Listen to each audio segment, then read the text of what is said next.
उतना ही दादी जितना गंभीर ऑफिशियल सिस्टम से चलने वाली, उतना ही दादी इजी भी थी।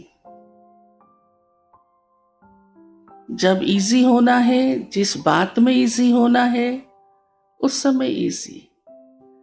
उस समय ऐसे नहीं इतना ऑफिशियल जो दूसरों को अच्छा ही ना लगे।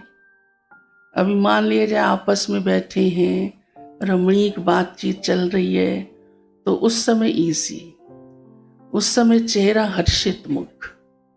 वैसे तो सदाई दादी का चेहरा हर्षित मुख रहता था, सदाई। लेकिन विशेष जब आप सोचो, मान लिया जाए कल्चरल प्रोग्राम चल रहा है और उस समय मुंह बना के बैठ जाओ, या ऐसा बना लो जो करने वालों को खुशी ना हो, कैसा लगेगा? ये भी एक क्वालिटी है ना, समय को, परिस्थिति को देखते हुए खुद को एडजस्ट कर लेना। ये बहुत अच्छी तरह दादी के जीवन में था। जैसा समय, जैसी परिस्थिति, जैसी आत्मा, जैसी सेवा, जैसी ज़रूरत, वैसा अपने को मोल्ड कर लेना।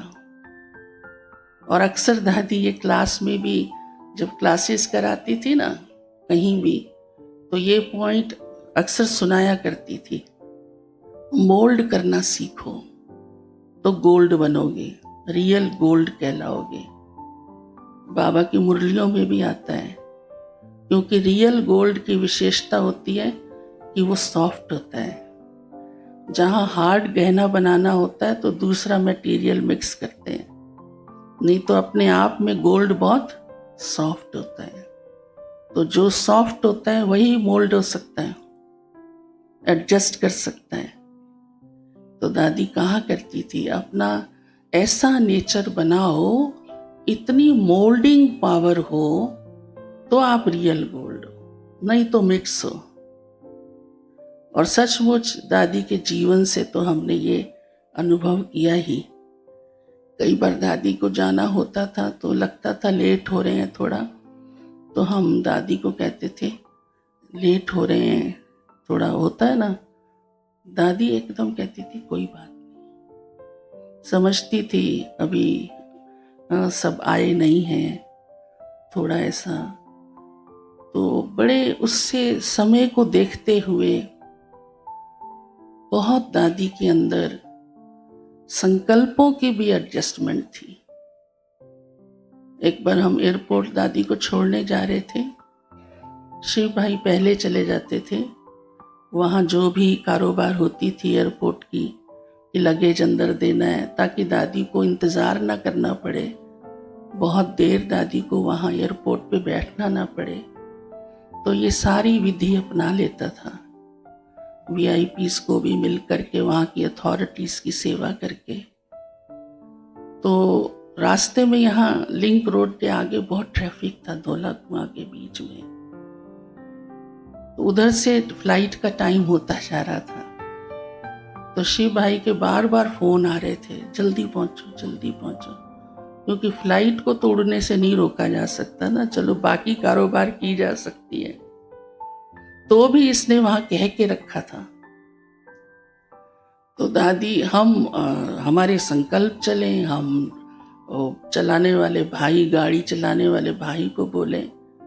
अब वो तो मजबूर था, ट्रैफिक को कैसे, उड़ती कार तो तब थी नहीं, अभी भी आई नहीं है शायद, आने वाली है कि उड़ा लो ऊपर से।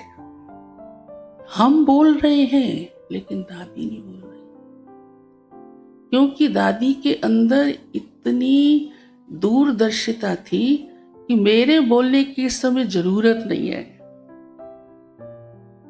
ये बोल रहे हैं ना, अपनी कारोबार कर रहे हैं ना, इनका ख्याल चल रहा है ना।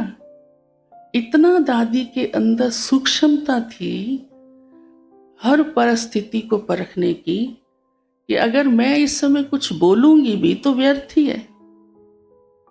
तो मैं दादी को क्योंकि हम बोल रहे थे चलाने वाले को, तो मैं दादी को ऐसी शक्ल देख रही थी, दादी तो वैसे ही बैठी है, ऐसे भी नहीं क्या हो रहा है, जरा भी नहीं, जरा भी नहीं।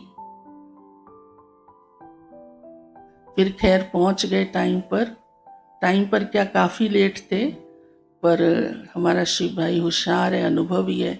ये बाहर ही बिल्कुल सामने जहाँ गाड़ी रुकती है वहाँ के खड़ा हुआ था। बस पकड़ो दादी का हाथ, व्हील चेयर भी थी, भगाया एकदम अंदर, और अंदर कह रखा था बस दादी पहुंची पहुंची पहुंची। तो इस रीति से हमने कितनी ऐसी बातें दादी से सीखी हैं जीवन में, कि कैसे हर परिस्थिति में स्वयं को एडजस्ट करना है। जहां हर्षित मुख होना है वहां हर्षित मुख रहना है, जहां गंभीर होना है वहां गंभीर रहना है। अब आपसी व्यवहार में अगर गंभीर हो जाएंगे तो अच्छा नहीं लगेगा ना, भारी हो जाएगा वातावरण, है ना, सुखदायी नहीं रहेगा। तो आपस व्यवहार में हमें कितना हल्का रहना है,